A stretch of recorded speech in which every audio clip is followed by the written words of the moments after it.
क्या आप सर्दी खांसी से परेशान रहते हैं? जैसे ही मौसम चेंज होता है आपकी नाक बहना स्टार्ट हो जाती है। अगर ऐसा है तो ये वीडियो आखिरी तक देखें। Hello friends, welcome to my channel तरान शियोफिट। मैं डॉक्टर स्वाति आप सभी का स्वागत करती हूँ। आज हम बात करेंगे यही म्यूकस एंड फ्लेम के बारे में, जिसे हम हिंदी में कहते हैं कफ व बलगम।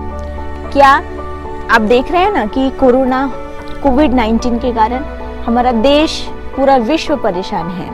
क्या ये वायरस कोरोना या फिर कोई अन्य वायरसेस भी इनको कुछ हाथ पर रहते हैं या ये जाके खुद से किसी शरीर में प्रवेश कर लेते हैं? नहीं, इन्हें कुछ मीडियम चाहिए रहता है, या तो वो एयरबॉर्न हो, एयर के थ्रू, या फिर हमारे कांटेक्ट से, या अगर हम बराबर हाथ नहीं सैनिटाइज करते, हैंड वॉश नहीं करते हैं, हम मास्क नहीं पहनते, हम जो फिजिकल डिस्टेंसिंग का बोला है वो नहीं हम करते हैं।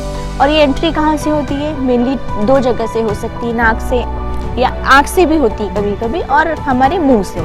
ठीक है, ये इन दो तीन चीज़ों के थ्रू हमारे शरीर के अंदर जाता है। अंदर जाने के बाद में मेन सिम्टम है कि जो अंदर म्यूकस, फ्लेम यानी कफ व बलगम का प्रोडक्शन जो है वो बढ़ जाता है। जब भी आपने देखा होगा कि खांसी बहुत आती है और उसका बहुत सारा कफ निकलता है, तो क्या बलगम कफ एक ही है या अलग है?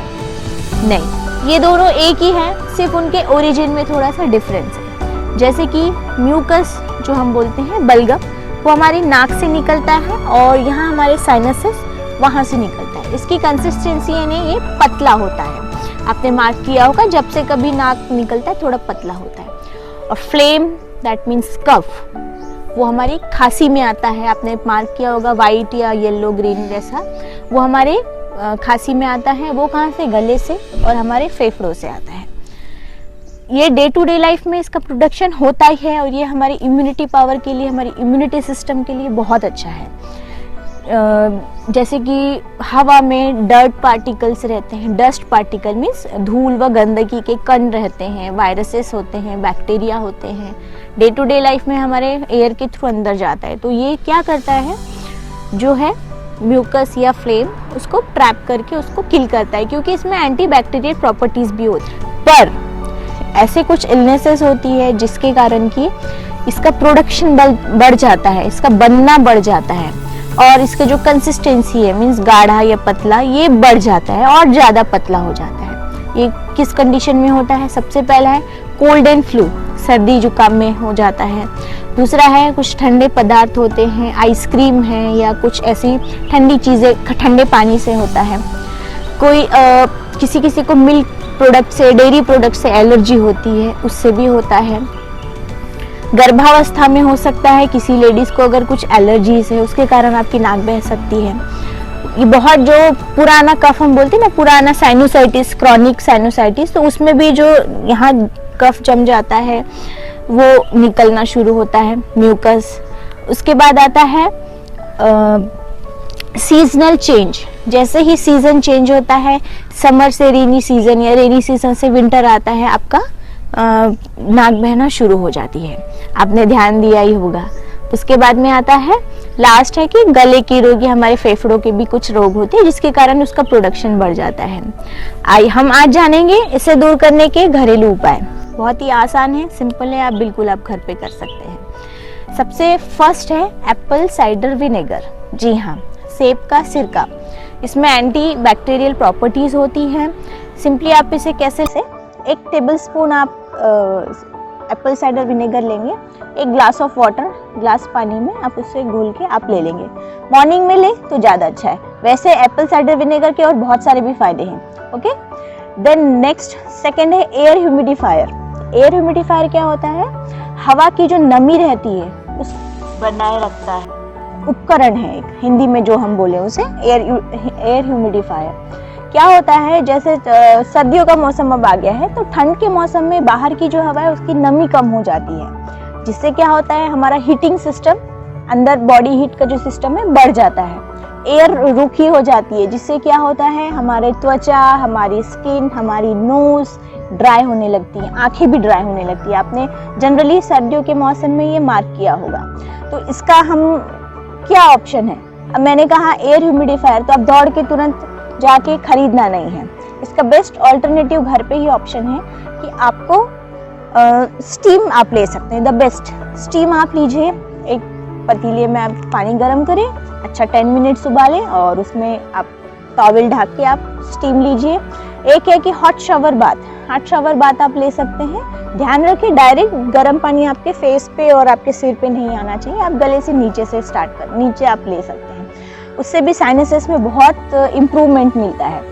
फिर यह है कि आप रेडीमेड स्टीमर आप यूज़ कर सकते हैं कि जो अवेलेबल मार्केट में होता है। देन नेक्स्ट है अदरक की चाय हम बोल सकते हैं। अदरक अपने आप में बहुत ही उसके औषधीय गुण है, एंटीऑक्सीडेंट है, एंटीबैक्टीरियल है, डिकंजेस्टेंट है, बहुत जल्दी जो भी कंजेशन होता है उसको रिलीफ करता है। सिंपली आपको क्या करना है, अदरक की चाय के लिए 1.5 कप पानी लेना है, बॉईल करना है, या तो आप अदरक को ग्रेट कर लें या उसको कूट लें, उसको पानी में डालें, 10 मिनट्स बॉईल करें, स्ट्रेन करें। आप ध्यान रखें एकदम गरम ना पिए, थोड़ा सा उसको कूल डाउन होने के बाद में आप पिए। ओके, उसमें अगर आपको मीठा पसंद है आपको थोड़ा आप हनी ऐड कर सकते हैं या जैगरी गुड़ ऐड कर सकते हैं। नेक्स्ट है हमारा नींबू एंड शहद। नींबू अपने आप में विटामिन सी का भरपूर उसमें स्रोत है और वो हमारे इम्यूनिटी पावर के लिए बहुत अच्छा है। विटामिन सी एंड नींबू, या आप आंवला भी यूज़ कर सकते हैं। शहद तो बहुत ही लोगों को पसंद है, इसमें एंटी इन्फ्लामेटरी एंटीबैक्टीरियल प्रॉपर्टी होती है शहद में, और आप ये किसी चीज़ में भी ऐड कर सकते हैं। जैसे कि हम शक्कर हम नहीं डाल सकते कि उसके साइड इफेक्ट होते हैं, पर इसको हम किसी भी चीज़ में डाल सकते हैं। आपको क्या करना है, जैसे शहद आप अदरक की चाय है उसमें भी ऐड कर सकते हैं। नींबू के लिए आप ऐसे करेंगे कि नींबू का आप लेमनेड ले सकते हैं, वो काफ़ी अच्छा है। नेक्स्ट आपका है हल्दी तो हमारे डे टू डे लाइफ में हमारे मसालों के लिए और हमारे किचन में तो रहती ही है। उसमें बायोएक्टिव पदार्थ है करक्यूमिन, उसका जो बायोएक्टिव जो नेम है उसका करक्यूमिन, वो बहुत ही गुणकारी है, एंटी कैंसरस है, एंटी माइक्रोबियल है, एंटी बैक्टीरियल है, और ऐसे न जाने हल्दी के इतने कितने फ़ायदे हैं। मेनली क्या होता है, जो हमारा कफ व बलगम रहता है उसमें वायरस बैक्टीरिया होते हैं, तो जैसे हल्दी के गुण है एंटी बैक्टीरियल, तो ये उसको ट्रैप करके हल्दी उसको ख़त्म करती है, मार देती है। आपको क्या करना है हल्दी लेने के लिए, सिंपली एक तो हम डे टू डे खाने में हम यूज़ करते ही हैं, और गर्म दूध के साथ हम बोलते हैं हल्दी का दूध, उसमें आप डाल सकते हैं। जैसे हमने ऊपर अदरक की चाय में हमने शहद ऐड किया, हम उसमें हल्दी भी डाल सकते हैं, वो हमारा काढ़ा बन जाएगा। इसके बाद आता है आपको पानी हमेशा हाइड्रेटेड रहना है, पानी पीते रहना है। जितना ज़्यादा पानी पिएंगे आपकी जो त्वचा है उसको जो सेल्स है उसको फंक्शन प्रॉपरली उसको ये मिलेगा, न्यूट्रिशन मिलेगा। नेक्स्ट है आपका जल नेती, बहुत ही अच्छा इफ़ेक्टिव तरीका है। सिर्फ इसमें एक ध्यान रखना है कि अगर किसी को हाई ब्लड प्रेशर है या फिर जो बैक्टीरियल इन्फेक्शन बोलते हैं ना, अगर नाक में हो जाता है तो उसमें आप अवॉइड करें।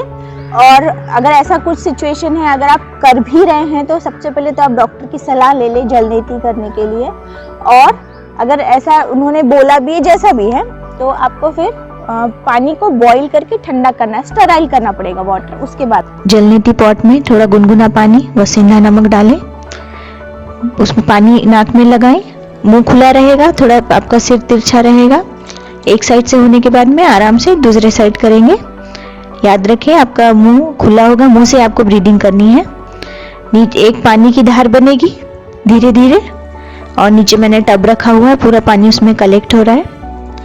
ये होने के बाद में आपको धीरे से पानी डालना है, टैप करना है आपके सिर के साइड में, दोनों साइड, एक्स्ट्रा वाटर निकल जाएगा। खड़े खड़े ही आपको कपालभाति के 10-15 स्ट्रोक कर लेना है, जितना एक्स्ट्रा वाटर है वो निकल जाएगा। You feel better. तो आज का वीडियो आपको कैसा लगा प्लीज़ बताइएगा कमेंट करके, लाइक करें, शेयर करें, सब्सक्राइब करें, और जो बेल बटन है उसे दबाना ना भूलें। और